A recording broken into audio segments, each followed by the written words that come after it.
All right. Hello, everybody. Welcome to Rivet session 4. We have with today Baishakhi and Shweta with us, and they're going to talk about a really interesting topic, rather. How do we measure what's moving, the leadership ROI? So, Rivet is a series that was started by the alumni of ODCP, right? Who've gone through the program, who've done the program, and are in the field using the tools, resources, topics that they have learned, and trying to navigate through these complex times.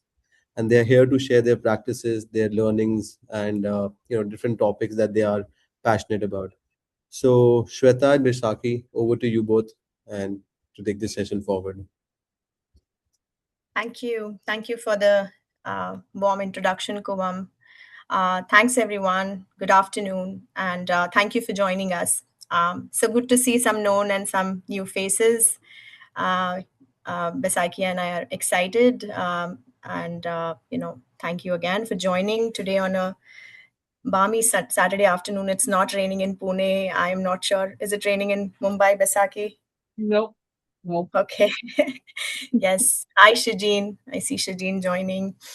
All right. So I know we have an interesting topic today, and as most of our Revit session, the plan or the idea is to really take along everyone. It is not something where we have any magical formula, or we're going to be talking about it. So the idea is to let's see how the conversations emerge.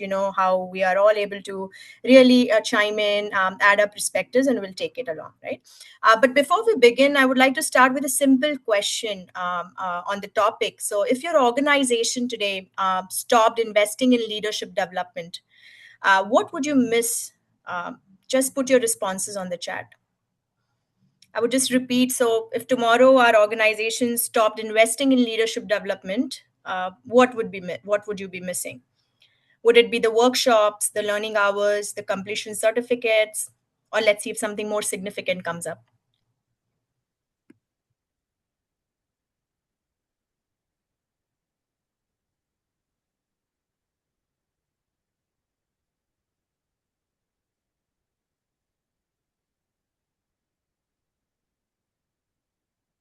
Okay, we have vision, culture crumbles, direct impact. Definitely the future leader and successors. Yes.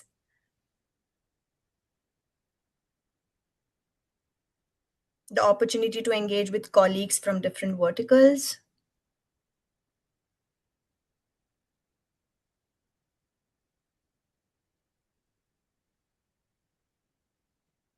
Okay. Yes. Culture drifts. Totally.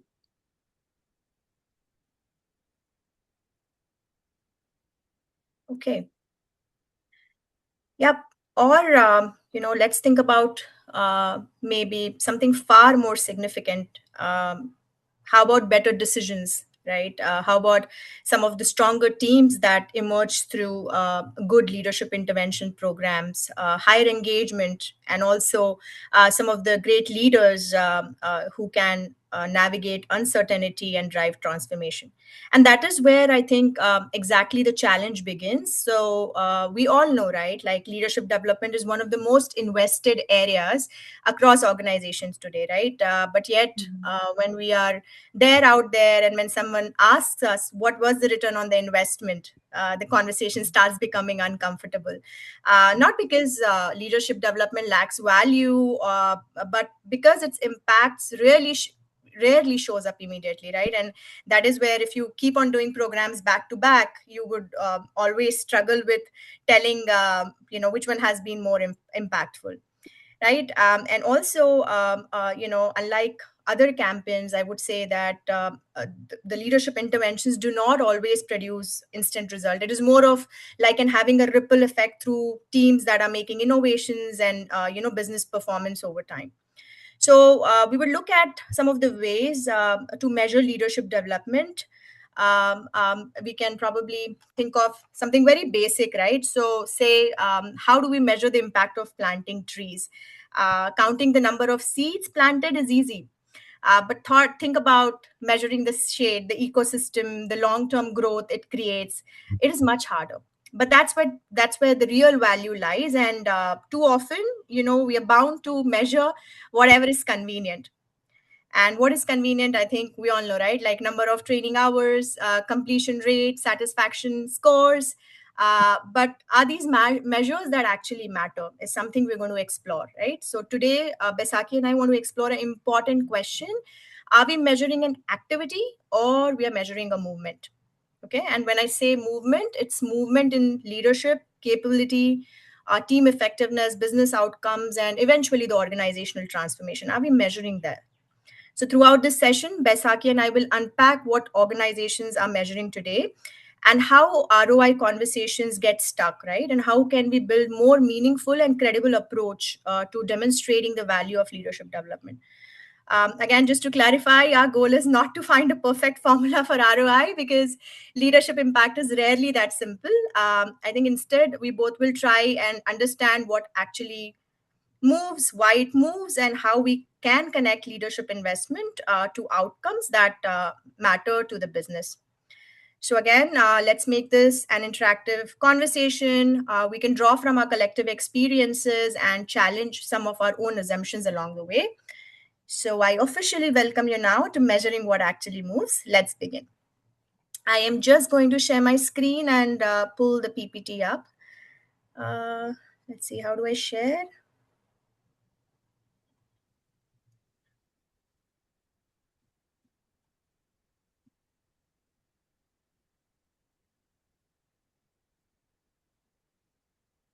Okay.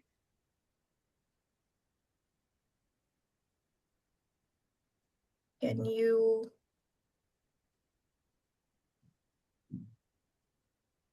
let me know once the screen is up? Can you all see my screen? Yes. All right. Okay. So we thought we'll just start on seeing few things that looks very familiar, right? So I would say let's start with some honesty. When you look at this picture, what do you think?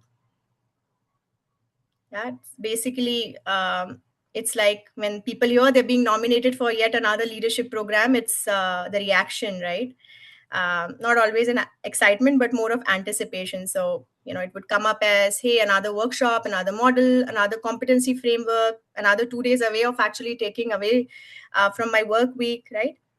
And that is where the toughest question of all, which people ponder that, will this really make a difference?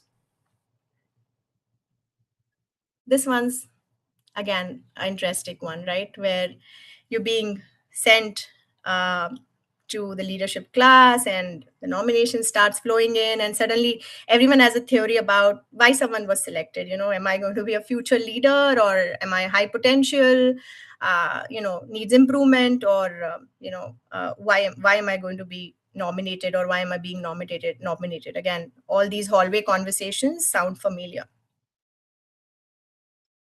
And yes, then I think the program begins, and months of planning, budget approved, facilitators are lined up, participation comes in, enrollment happens, expectations are set through multiple sessions, and everyone enters hoping something meaningful will change.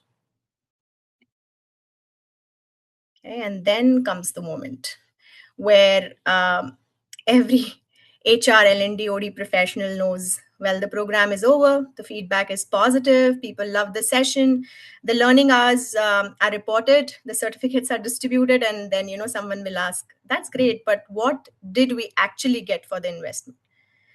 And that's where today's conversation begin. Let's take a live poll. We would just kind of explore a few questions to understand what's currently being measured. This is a QR code. Let me know if you all are able to scan. Um,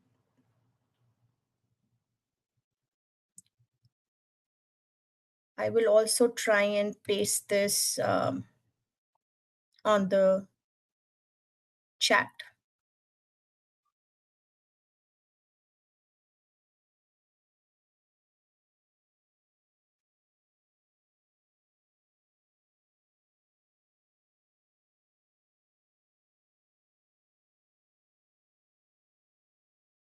Okay.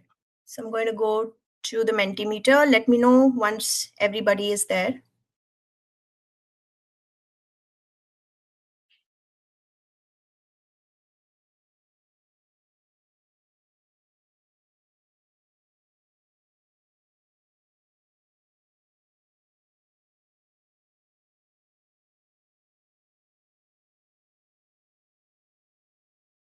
Okay, great. I see a thumbs up. I hope everybody is there, and we would like you to take a few seconds to quickly put down your responses. What organizations typically measure?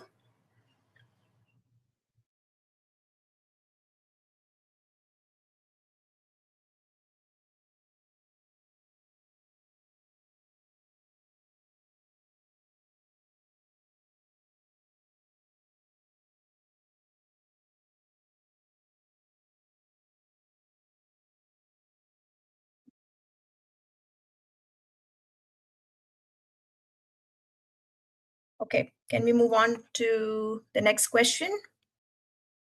Just take the next question, which is what is that we overlook?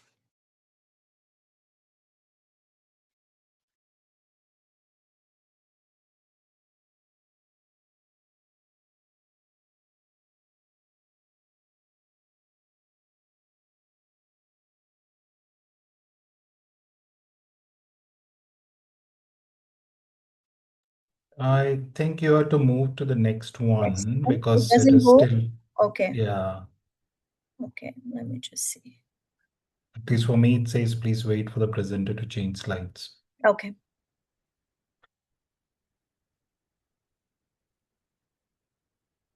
Just give me-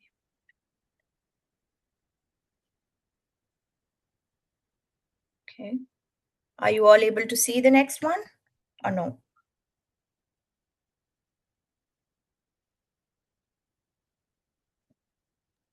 No, not visible, Shweta. No? Now it's visible for me. Okay. Yes, can see. Okay. Yes. So what organization offered overlook is something we are looking at.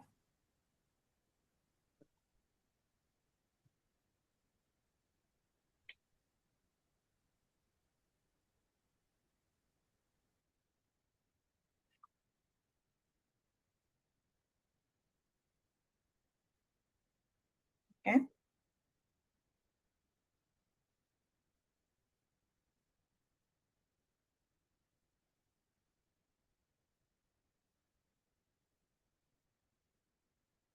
Okay. So what I see on my screen is the long-term benefits, mindset, employee well-being, behavior change, attrition, yes, creativity, long-term benefits,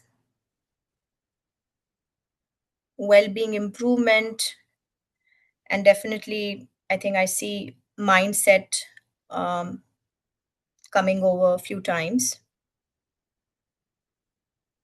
Yes, and overall impact. Okay. Let's look at the third question.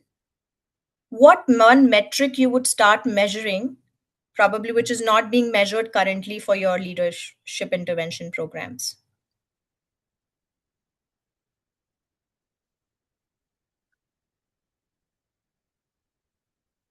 Are you all able to see the third question? Yes. Okay.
just going to share my screen again for us to see what's coming there.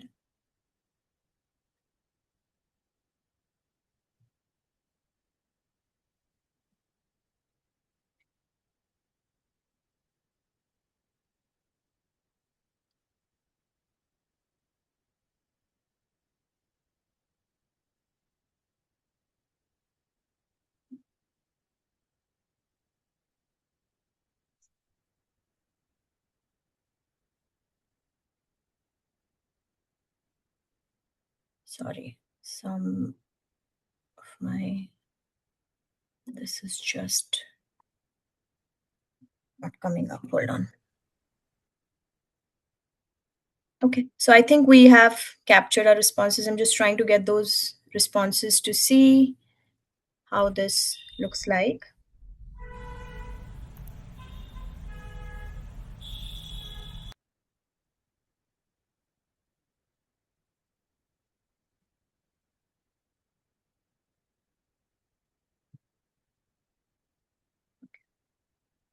I'll just see, as somehow I'm just not able to bring up the responses, but we'll look at it, what everybody did answer.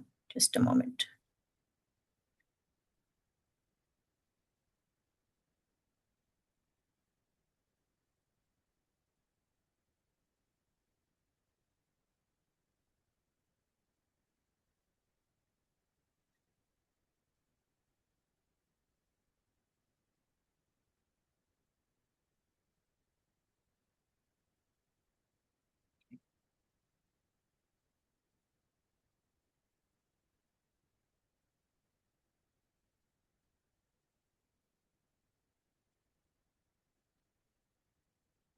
I have some challenges to bring the responses, but I will get to that while we kind of look at what some of the responses were and where is we were trying to kind of really look at. I'll bring that word cloud up, but what I kind of observed, what was typically measured was definitely the quantifiable results, right, that emerge after the training intervention. So it looked like what has been measured was the outcomes that were easy to track, where it was more of comparing and reporting or making some standard component of learning assessment framework. So these indicators, I believe, because they offer a very clear evidence of value, is something we kind of typically kind of put them there, but also that comes with a lot of limited perspective, and many of the most meaningful outcomes and the interventions that we kind of see what is currently being measured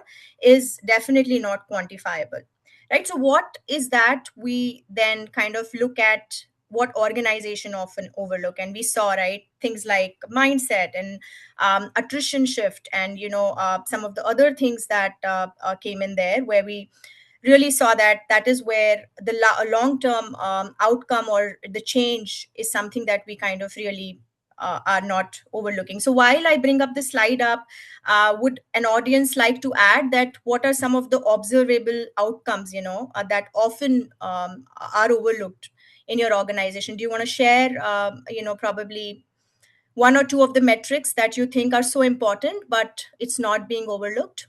Sorry, it's being overlooked currently.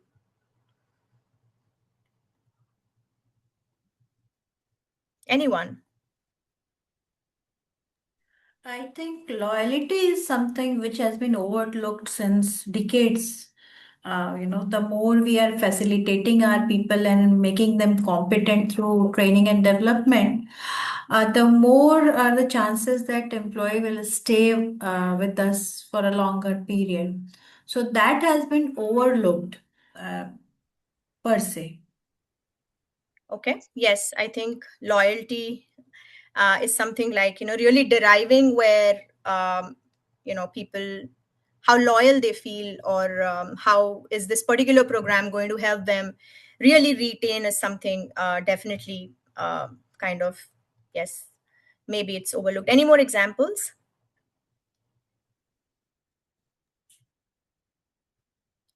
Do we also overlook the collaboration across teams? Has that improved over a period of time, right? Do we look at some of the aspects of problem solving? Has that changed, right? And has there been more accountability, more ownership, right? Has there been more confidence in decision making or displaying some of the growth mindset? I believe that is also something that is not looked at currently. So what we see is definitely a lot of numbers. There are short term gain. Anything that can be reported easily, output focused, is something that is measured. But where we are coming to is anywhere that's behavior driven, a long term capability building, anything that gets valuable, but like you really, it's not tangible to measure, harder to document, is something again we overlook. And of course, what was the outcome, what was a focused outcome, is something is also that is not being talked about, looked at, right? So what I'm arriving at is, these shifts that we're talking about, which is often overlooked, shapes the organizational culture. It is also something that influences the team dynamics, and it determines the long-term success strategy of execution. And this is where, when we try to observe few metrics, is when the real transformation happens. And even it takes time to kind of really fully manifest it. And we will be exploring as to how certain tools and framework are there that can really help us understand if there's really a possibility to observe, do assessment that will help you measure the ROI effectively. With that, I would hand it over to Baishakhi.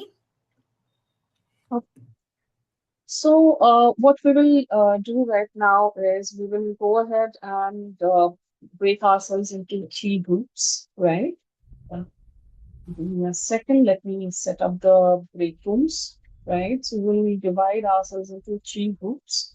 And these are the three questions we will try to answer. All right. So, number one, group one will have this particular question, which is when your CHRO asks, what did we get for that?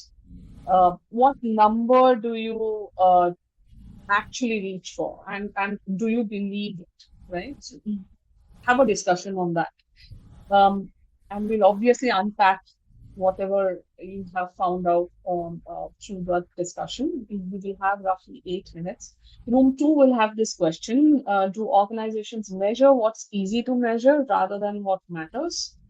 And number three is, what's the one metric you would quietly stop measuring for leadership programs if no one would judge you? Right? Like you absolutely do not want to measure it, right? So, and with that, you can take a screenshot if you want, and I will go ahead and open the rooms, right? And in order to make this productive, I understand that you don't know each other much, but it would be great if we can just start the discussion and have a chat about it. Okay. I'm opening the rooms right away.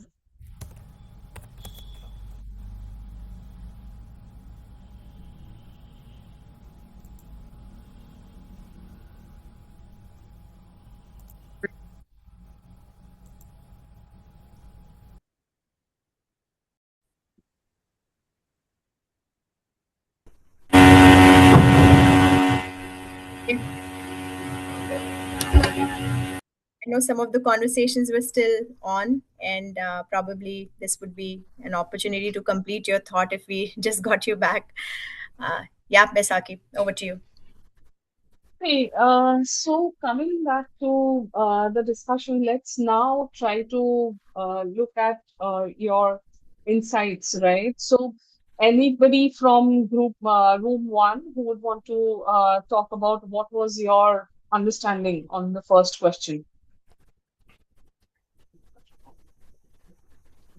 Do you want me to name the people who were in room one in case you don't remember? Okay, room one had Neetu, Amlesh, Dilisha, Sangeeta, Shuchi, and Girish. And for the audience, I think the question was, when your CHRO asks, what did we get for that? What number do you actually reach for? And do you believe it? So we would just want to debrief your conversation. It would be good to hear what you all discussed. Anyone? So I'll just pitch in, and I was the last one talking, but I think the group had quite a common points to really share. Firstly, obviously, something that I really agree to what Amlesh was mentioning is that when you do these interventions, most of the changes or the transformation part that we're looking, these are all behaviors that we are targeting. So obviously it all depends on what the CHRO had kind of, was the ask, what was the need, because basis that certain behavior changes is what the programs get designed, right? Depending on the organization or whatever the challenges are going on. And these require time frames, short as well as long term, because the impact cannot be measured, instantly.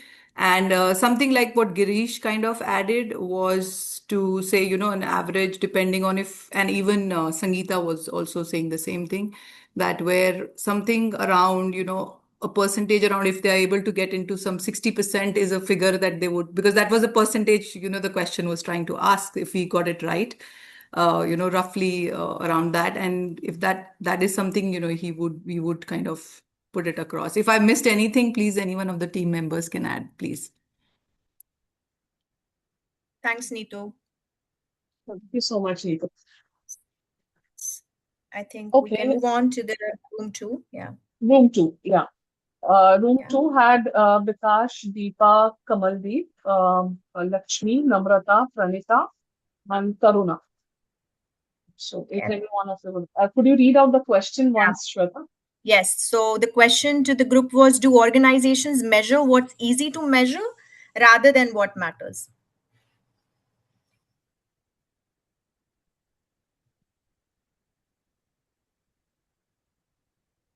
So we discussed about this, and it was come to know that it is any of the organization go for the easiest way, what is easy to measure. Kamaldeep have come along with a very good word, the intent, especially at the leadership position when we are not utilizing AD model, when we are very upfront and we would like to groom them as a leader to lead the organization. What is the intent and what will be the outcome of the leadership, this training, whatever intervention we are going to do? If intent is not there, then it is one of the toughest job to groom the team, because it's leader and they have a team to lead.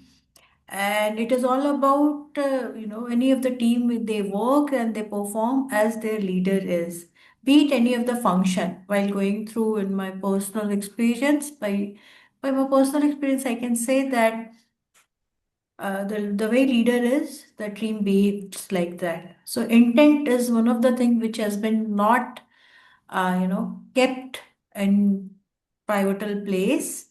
Rather, it has been kept aside, and it should be taken care, and it should be asked.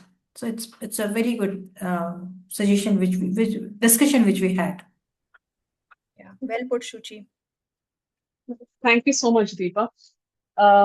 Okay, so for room 3, we have Amit, Ateez, and Rucha and Manoj. So anyone from room 3, if you would like to bring out the discussion or the insights. The question, what was the one thing that you would stop measuring if you were allowed to do so?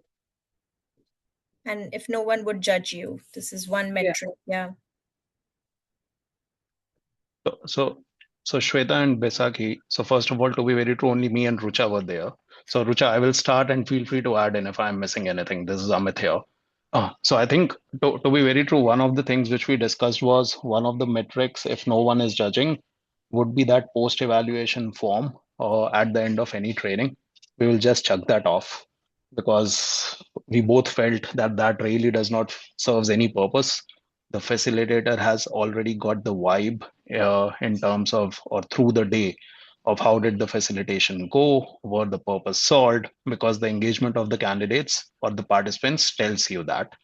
And I think Rucha very beautifully shared a story where she was like that one of the programs which she did, went well, the vibe was good, everything was good, and suddenly the spock of the organization was like at the end of the program, "Arey, wo evaluation form kahan hai?"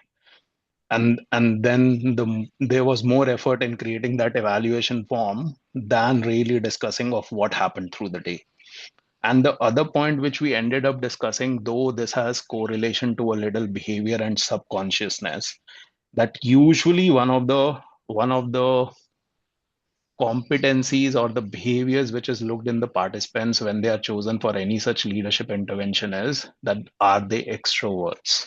So in terms of not that they can speak, but can they represent well, in terms of, in some organizations that can be gauged under the definitions of executive presence. But then we all know that there are some quiet introvert people sitting on the corners of the organization who would do well in the leadership positions if exposed to the right ecosystem. So how that can be brought forward in any such discussions, though it does not directly relates to the question, but during the nomination, if somehow we can ensure that not only the extroverts are coming forward, but the right people are being nominated for such programs. So these two were the major, and the associated few other pointers. But Rucha, feel free to add in. Yeah, thanks, Amit. Um, I think the other thing we discussed in terms of the metric that we would maybe quietly do away with was also just simply measuring training hours as a metric. The amount of training, because without context and without other supporting metrics, that simple metric alone maybe doesn't have as much meaning. That's it. Thank you so much, Amit and Rucha. So over to you, Shweta. Yes. Let's get on with the debriefing. Thank you. I think great discussion and some great points for us to ponder upon as we move along the session. And I also have the Mentimeter results up. We'll quickly look at what this looked into, and for us to further dive into the conversation. So we'll see what everybody kind of thought when we said what organizations typically measure. So yeah, this was something I was not expecting, where the most popular is performance, because we're going to talk a lot about performance ahead. But definitely, yes, ROI is a term, and nevertheless, we know that measuring attendance and then tagging it to the effectiveness, these were also some of the responses that we had from the group, where we saw, and we would want to hear more, where there's behavior change being measured, and there is employee satisfaction being measured. And yeah, very, very good key pointers for us to lead to a further discussion. And this is what came up when we said what organization often overlook. So yes, culture shifts does definitely stand out, because it's a very broad spectrum to kind of really measure how culture has shifted up, through a few training interventions. Emotional well-being, identity shifts, impact of the programs, and definitely the mindset. And what one metric would everybody start measuring? So yeah, articulating a dollar impact is an interesting one. Definitely coaching and mentorship, how that has created an impact, and any more perceptions that build over time. And then, of course, stakeholder feedback, if that's not being measured, and team performance. So I think it was good to see this come in for us to move ahead. And with that, I'll just take you to the statistics that we need to kind of really just quickly take a look at, for us to see that what is the number behind the discomfort. And when Baishakhi and I was looking at some of the research, we did pick up the stats from various studies, and this is more to understand that why we need to measure, and why it matters to measure the leadership metrics. Because the outcome or the output that you kind of see is there's definitely a dip into the organization's lack of leadership depth, right? While we do programs, are those effective? Talking about how attrition gets impacted, the millennials leave. There's a lot of external hiring that is being done and then it fails within 18 months. Again, gender diverse team do definitely outperform if we happen to do the metric measure very very well. And then you also see that a lot of managers that are being put into roles have never received management training, right? So boss to buddy Shweta, are you transition. sharing your screen by any chance? Because I'm not able to see it. I'm If you sorry, are, are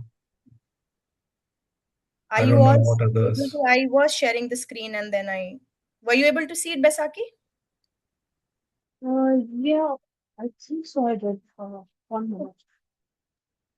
So even the Bentimeter part when you were We didn't sharing, I see thought Did you it. were not? talking. No, no, No, not at all. no. No, no. Oh, I'm sorry. Okay, can everyone see it now?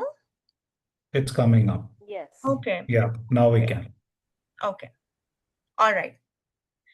Yeah. So just quickly, I would repeat as to what are the numbers behind the discomfort, right? So we talked about why it is imperative to measure leadership metric and what happens, if we don't kind of measure it properly or if we measure it properly. So this is mixed statistics that says that when being measured, what are some of the more parameters or more metrics that we can lean on to understand why something is happening, right? So the idea is to see that it is just not limited to leaders behavior or a particular organizational or unit's behavior, but you see that it slices across through the organization when it comes to the impact of a good leadership program, right? And then we said that how this is based on some of the research and the studies that Baisakhi and I looked at.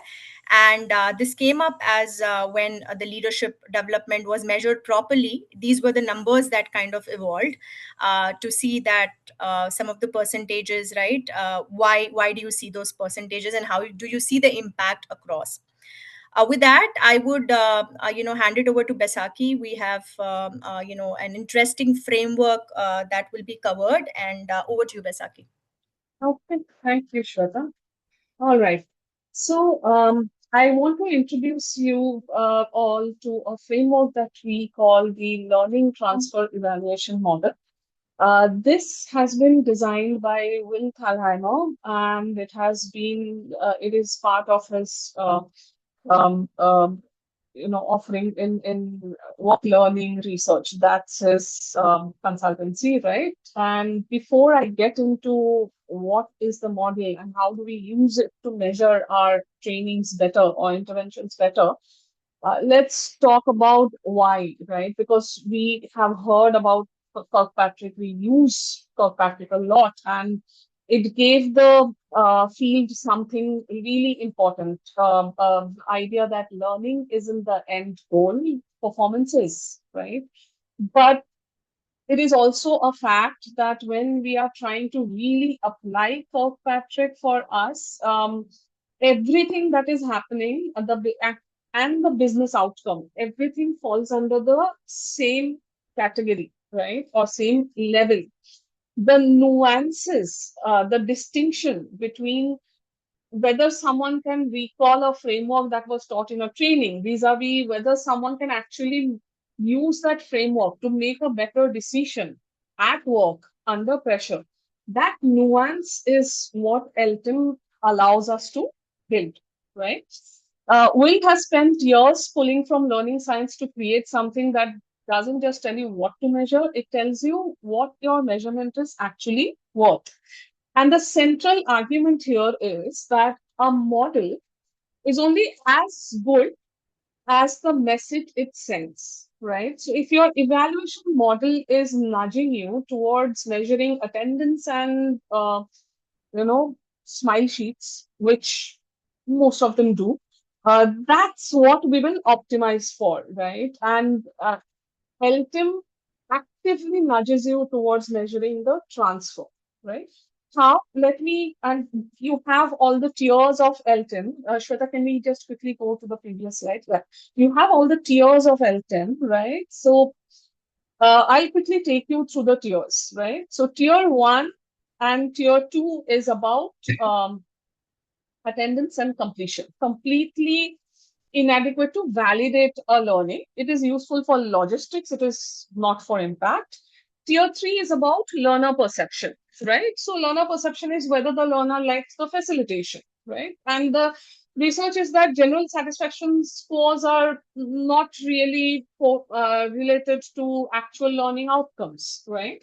So then where are we measuring the capability? So tier 4 is where it starts, right? And tier 4 is divided into two things. One is 4A and 4B.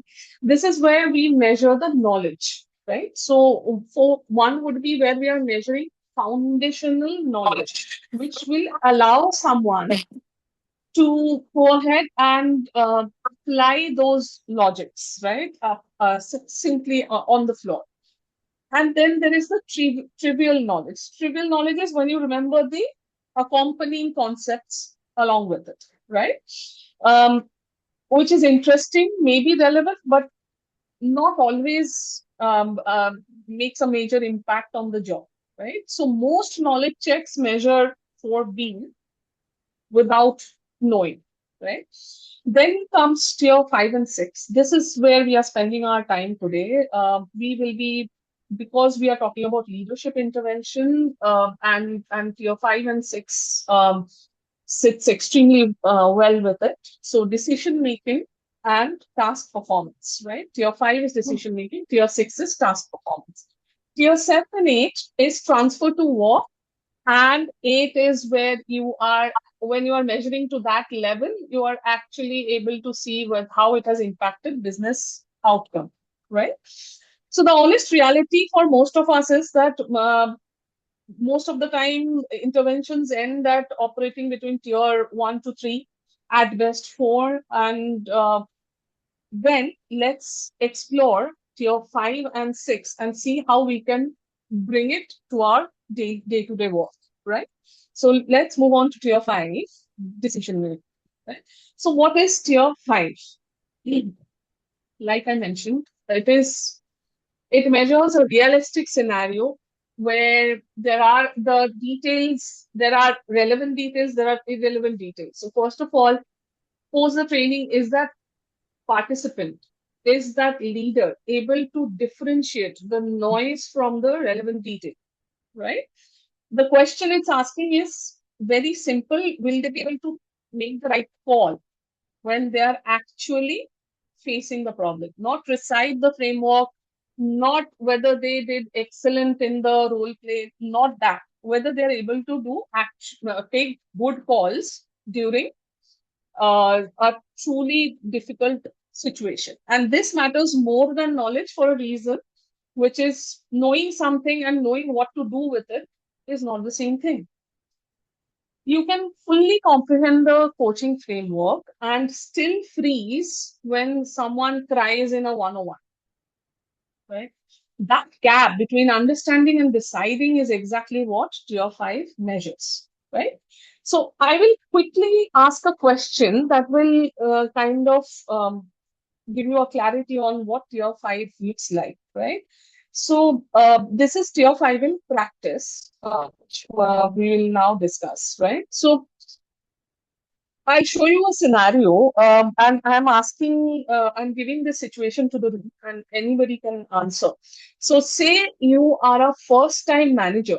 It has been 3 months, and one of your direct reports, who is technically strong, generally reliable, has missed 2 deadlines in the last 10 days. No explanation offered. In your last team meeting, she was visibly disengaged. You have a one-on-one with her tomorrow. What do you do first? Right? So if anybody would share their approach.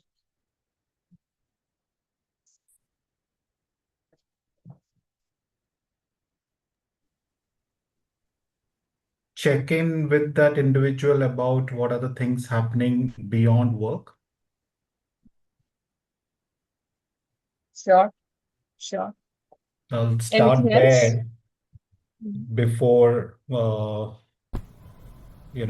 drilling or navigating to work-related space.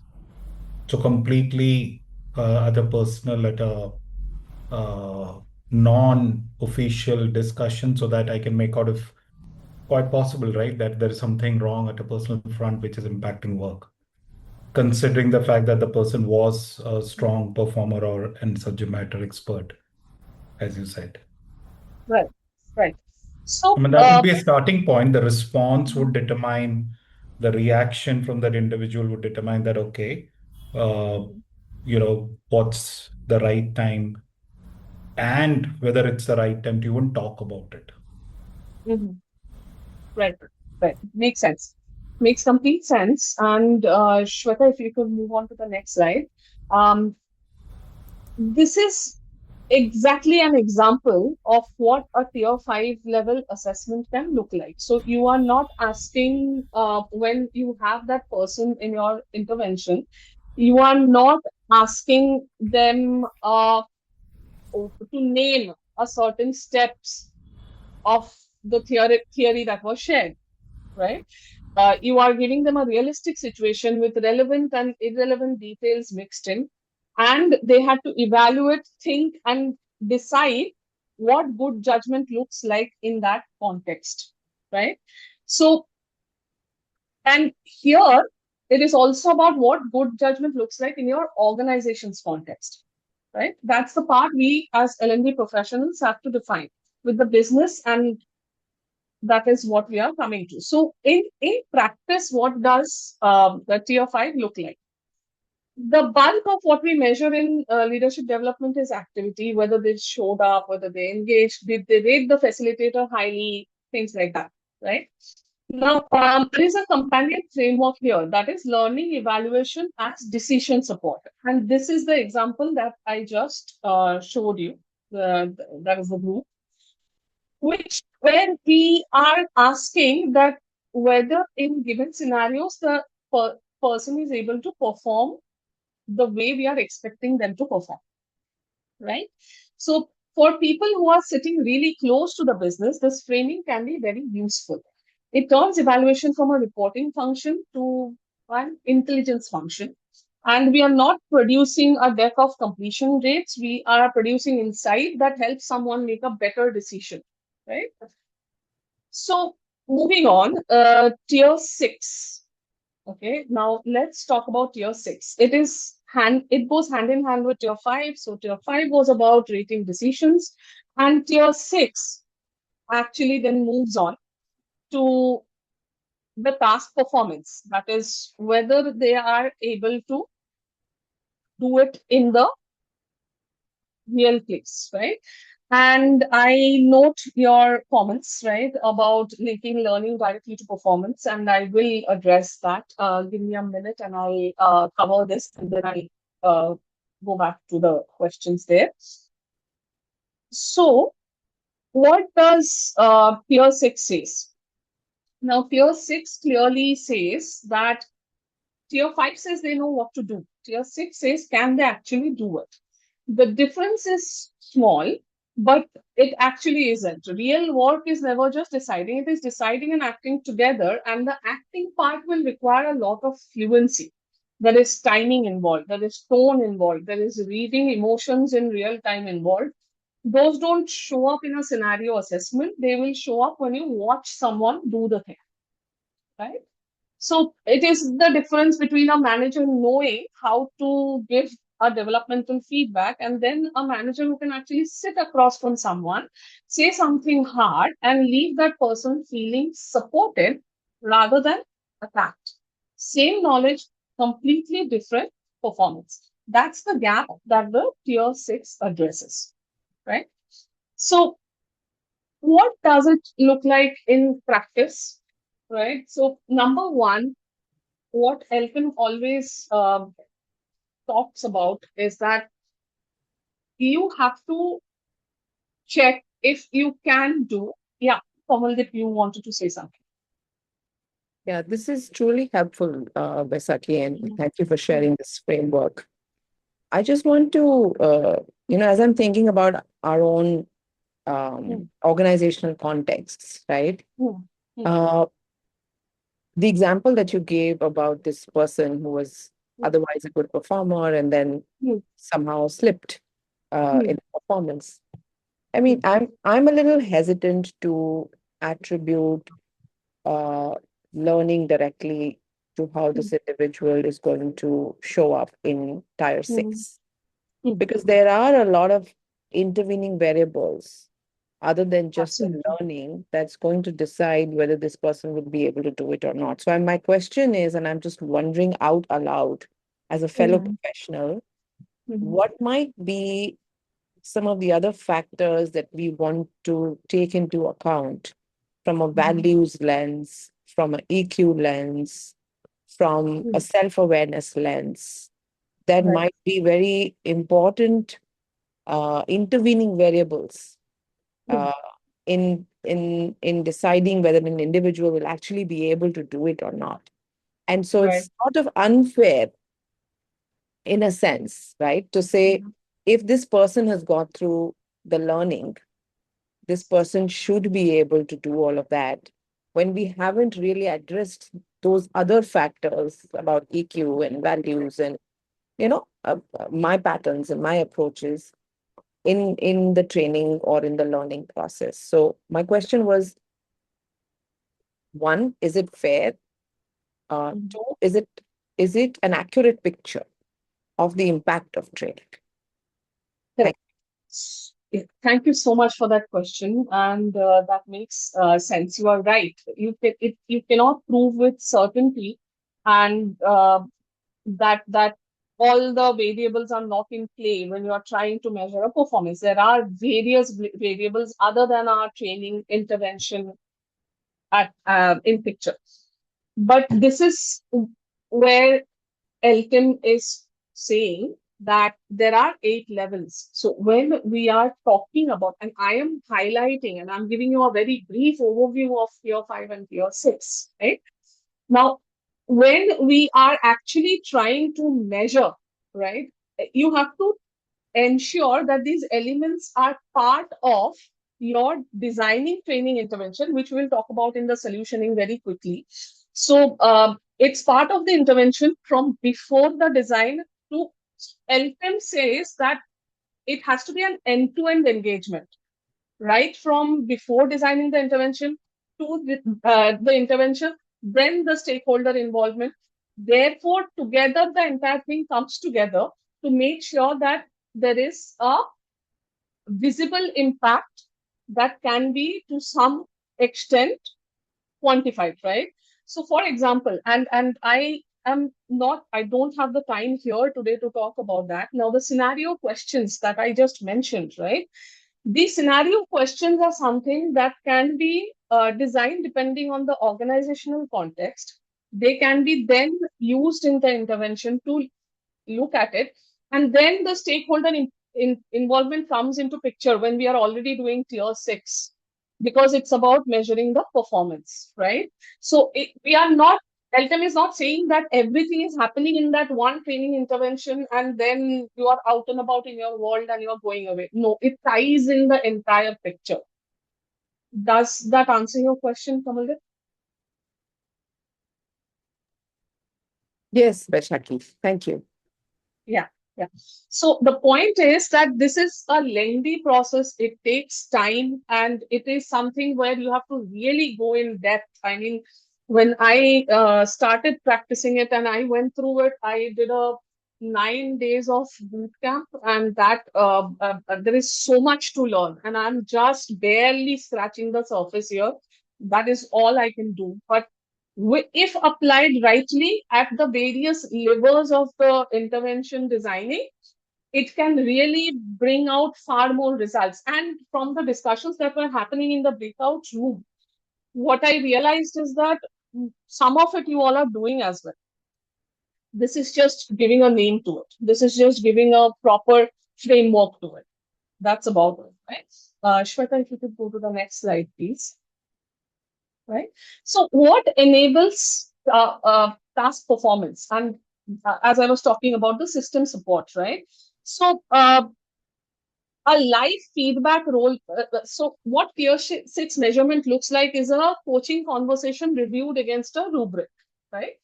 A live feedback role play with an observer scoring it, running a team meeting against a clear criteria that were defined in advance. And here's what I want to flag about the scoring. A rubric to task performance isn't a checklist of steps. It's a description of what good looks like, contextuality in your organization. Did they create psychological safety in the first 2 minutes? Did they ask more than they told? Did they close with a commitment that was specific and owned by the learner? Right? That level of specificity requires you to have defined what good performance looks like before the program starts, while the designing is happening, not after. It's a design conversation. It is not an evaluation conversation, which is why LTIM works best when you bring it in the beginning, right? Not the end. And this is where I will do the, so hand in hand, there is something called the situation, evaluation, decision, action. I've written a white paper as well on this. This is briefly called SEDA. That's the acronym for it.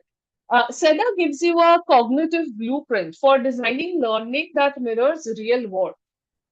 Every workplace scenario has these 4 elements. Someone faces a situation, they interpret it, that is the evaluation, they decide what to do, and then they act. Most learning experience, if we are honest, only cover the first two. Okay, the learning experience here we are talking about, that is situation and evaluation. But they stop before the decision, and action is hardly where the learning team gets to go and get involved, right? So SEDA says that if you're trying to measure, say, if you're trying to measure, say, for example, the tier 6, right? So you will have to, your learning has to be given people full cycle practice, realistic scenarios, contextual interpretation, actual decision making, and visible action, which means very heavy stakeholder involvement. Because let's face it, some organizations work with extremely lean L&D teams. So there's only so much that 2 people team can do, right? So we can't evaluate task performance if the program never created conditions for task practice, right? So if leaders cannot perform tasks they were trained on if the system doesn't make space for it, is what I'm trying to say. So if culture penalizes psychological safety while the program is promoting it, task performance won't transform. If managers above them are not modeling the behaviors, task performance won't transfer. If there's no time, no permission, no opportunity to practice on the job, task performance won't transfer, right? So there was this 20% training statistic that we brought up earlier, right, by Brinkerhoff, and he has been saying this for years. So the training is 20%, the environment, the before, the after, the support is the 80%, right? So when we evaluate a tier 6 and the numbers are lower than expected, and they often will be, the question isn't what was wrong with the content. The question is what in the environment is blocking the application. That is a different conversation to have with your CHRO, other stakeholders, and it is a much more useful one. Because now you are not defending the program, you're diagnosing the system, right? And manager support is not a nice to have. That is what tier 6 emphasizes. It is a must. It is a make or break variable. It is something where they have to co-participate in the learning, actively sponsor the message after it. Task performance will significantly stick if we are heading that way, right? So now quickly let's go to the solutioning, right? And solutioning has 2 parts, right? Because every ROI method will assume that the data exists and you can get to it. However, there are 2 parts to it. Part 1 is the retrofit. For example, now how do you go and try to use it if you at all decide to use it, right? So the first one is retrofit. So how we are calling it the retrofit, as in how can you use this for existing programs? And the other is the co-creation. I'll cover the co-creation one, but I'll hand it over to Shweta to quickly cover the retrofit one. Thanks, Baishakhi. Right. So while we look at the data, right, so the right time to look at the data is never when you can go back, and when you've like done designing or you're done evaluating, right? So it is like you have to work backwards, and that is where you start building your data much before. And not then wonder when you're trying to create a metric that I wish I had that data. right? So the first move is a data audit, not of your program, but of the data that already exists. What does the inventory look like, right? What are the dashboards that you all have, business reports, any ticketing systems that can provide reports, also to an extent exit interview data, what people said when they left, right? So you're not choosing your metric and then looking for a data to support it, but mostly like inventorying what you can actually access and then probably choosing whatever is the best available metric from that to set. I often say that like an imperfect metric you can get beats a perfect one that you can't at all. So every time, right, it is important to kind of look at what is the data that exists. Second is baselining it from today. So what that means is whatever you find today probably is a day zero. So you cannot reconstruct a baseline from 6 months ago, but you can set one now and then kind of start measuring it forward. And for example, like even having like a 3 month window when you know that there is an intervention coming up and you will be eventually measuring it. It is like a 3 month window can actually give you something defensible. And third and important aspect is definitely the relationship piece, right? So we kind of really start to identify who owns each data, what is the source like, and then build that access deliberately. So a one time pulling data could be like a snapshot, but if you want to keep on like building a story that we have to really create an impact with, that would definitely need continuity. And that means conversations, right? And probably more than one, right? Where you go back and whoever owns this number, whoever owns this data, you have that relationship with them to understand that how is this going to get plugged in well on the intervention that you're driving. So definitely, it's more of brainstorming whatever relevant data already exists, who owns it, picking it up, and then kind of really putting it together to plug in. Over to you, Baishakhi, for stakeholder co-creation. Right. That is the cleaner path, right? And it requires you to be in the design conversation before the program launches, as Amit had rightly highlighted, right? So it has to start before. The core move here is getting the sponsor to name the metric, not you naming the metric then. So when a business leader tells you what success looks like at 6 months in their language, not ours, two things happen. First, we have a metric that are actually meaningful to the business. Second, the data access problem largely dissolves because now they own the outcome and the data evidences the and that evidences that it is their data as well, right? So you stop requesting, you start receiving. The second step here is getting the sponsor to name the source as well, as in not just the metric, but where the data lives, who will pull it. When the business owns the metric and the data, your role shifts from chasing evidence for your training intervention success to interpreting it, right? And the third piece, and this is one of the most skipped one, is agreeing to the cadence, right? And in proper writing, who pulls what, who sees what, and when do they see it, written into the program charter before the design begins, not left to goodwill after launch, right? So both parts ultimately come back to the same conversation: who has the data, who will share it, and who owns the outcome. The difference is that when we have that conversation, and whether the business was in the room when the metric was defined, right? Yeah. So that will then bring us to the next slide, and I'll hand it over to Shweta, because enough of the boardroom talk. I We just thought that field or discipline really shows the transition from training to performance, right? And nothing does that better than the field of sports, right? And we have something very interesting for you to watch, right? And keeping the current football fever in mind. So I'll hand it over to Shweta. Yeah, thanks, Baishakhi. I know a very broad topic, some good insights that we built through. but I think this time is not enough, and we are getting closer to the time. So as we close, we would want you to leave you some of the thoughts from world of football. We thought we'll just shift gears and go to a field that really talks about leadership or demonstrate leadership, in a very powerful way. So think about the teams, right? As FIFA is on the stage of FIFA World Cup, what happens when we watch a team lift a trophy? What do we see, right? I think just the immediate reaction is mostly on the final score, the celebration, the medal ceremony. Do we ever ponder upon, like, what did it look like to be there?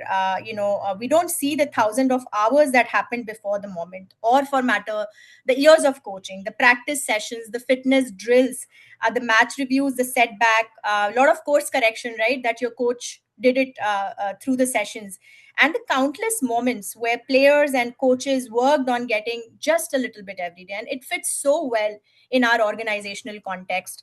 I would like to play this video. Let me know. I'm not able to see you all, so just tell me if you are able to. Yes. Can you?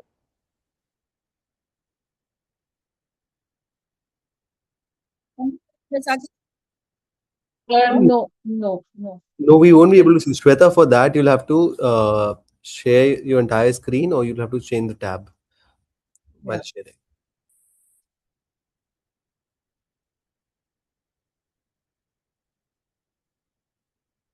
And while Shweta does that, I will go ahead and try to uh,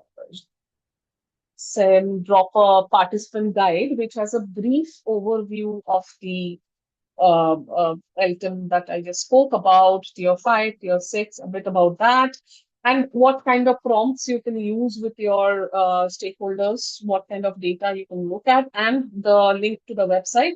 So please use that for a deep dive on it if you want to, right? There you go. And a meaningless consolation goal for Jamie Tartt in injury time. Thank you!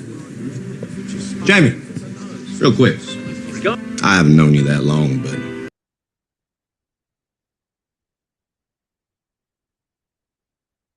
I think the video just stopped. Yeah. Do you want me to?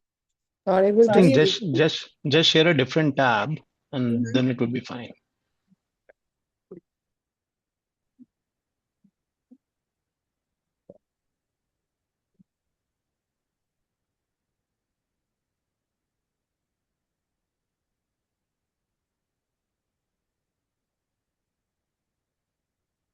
there's a limit for you.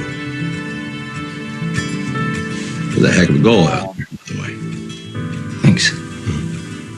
Only bright It was spot. the video. Without me, it would have been 4-0, you miserable old pricks.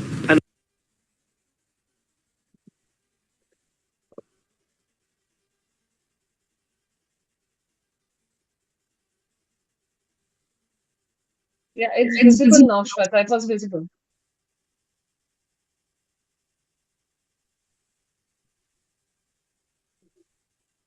And a meaningless consolation goal for Jamie Tartt in injury time. Thank you! Jamie, real quick. I haven't known you that long, but I can honestly say you are the best athlete I have ever coached. Yeah, I mean, I work hard, yeah. I see it. You are truly great at everything you do out there. Except for one thing. My left foot cross. Jamie, I think that you might be so sure that you're 1 in a million that sometimes you forget that out there you're just 1 of 11. If you just figure out some way to turn that me into us, sky's the limit for you. There's a heck of a goal out there, by the way. Thanks. Only bright spot. Without me, it would have been 4. Okay. Were we able to see it, hear it, right? Yeah. It kind of talks about the same thing that we picked up in the I picked up in my session, right? The manager knowing what to talk about and having the hard talk and still leaving the person feel supported, right? That's exactly what this showcases. Yeah, Shweta. Yeah, no, I think I was just struggling with, switching my video and probably some technical challenges. But yes, I'm glad we were able You could to. just leave a link in the chat and we could look at it on our own individual screens afterwards. Sure. This is from a web series on Apple TV. If some of you would have watched it, it's a soccer drama from called as Laszlo, and it has some really great leadership life lessons that are there. Right. So Baishakhi and I both wanted to kind of really think about this, so that we could connect better on what we looked at in terms of performance. And no football federation, right? If we take an example that kind of really expects a player to attend like one training camp and then emerge out of it as a World Cup winner, right? So similar example that we just looked at, right? Like how it has to be done over a period of time, how the impact just builds, right? So what we are trying to arrive at is performance is built through continuous development. It's a deliberate practice, coaching, feedback, and a lot of real world application. So leadership is no different, right? So leadership development, as we say, is not an event, like it's a season. So in fact, it's a career long journey, and it, as we just saw in a football, the real ROI isn't visible on that particular day on the training ground, right? It shows up on a match day. Okay. So it all boils down to how leaders successfully navigate crisis, when teams stay engaged during uncertainty, when there is innovation happening, right? Does innovation happen through collaboration, or it's all individual, right? So it's very important to look at that. And some of the business outcomes, we eventually see improving when the impact of the program starts building in. And that is where I think a lot of us find ourselves in a situation where we are trying to probably do a leadership development session, and then immediately, like, measuring a metric, presenting it, and kind of really not thinking about it, that this was just one of trainings that we did, and how is this going to be all having like a ROI or create a or ROI. So perhaps that question is not even asked at the beginning. And because no one questions the value that the program or the impact will be created with the right coaching. It is important that we kind of really think of ROI as a very long term imperative and not like an immediate one. And we also looked at and talked through a lot, and we saw in our survey as well, right? It talked about the mindset shift that we all need. So it's all about probably moving beyond that and measuring the participation, moving beyond looking at the attendance, moving beyond activity, as Rucha said, moving beyond not looking at those training hours or looking at the evaluation from. I remember all these training sessions before, like the moment it's ended, you will be asked to scan a code and then completely like just give the feedback at that moment in that time. And hence, I think the whole focus on kind of thinking about the chain of impact, right? Like how you build in that capability, then you kind of look at if the behaviors are being demonstrated, right, through team performance, and then eventually it all leads to business outcomes. Because leadership is not about creating better training program, it's about creating better leaders, and who would eventually create better outcomes. And when that happens, ROI doesn't need to be defended, is what we all kind of really have to get, and change that narrative where it is seen, and we really do not go on presenting and defending, oh, this program did create an ROI impact. So any last thought, Baishakhi, from you or from anyone in the audience? We are right at the top of the hour. Yeah, I would love if to take any questions if the audience has any, or any thoughts for that matter.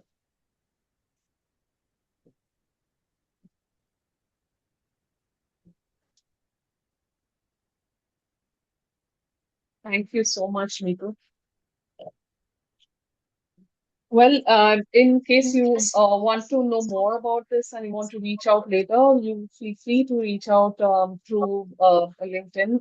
And you can also go to the website that I have given there. It has the report on Elton, which you can download for free. Will is very kind like that, right? And there is it is there in the participant guide, Kamaldeep, the website link. right? So you can check that out. And any questions, feel free to reach out to me or Shweta, right?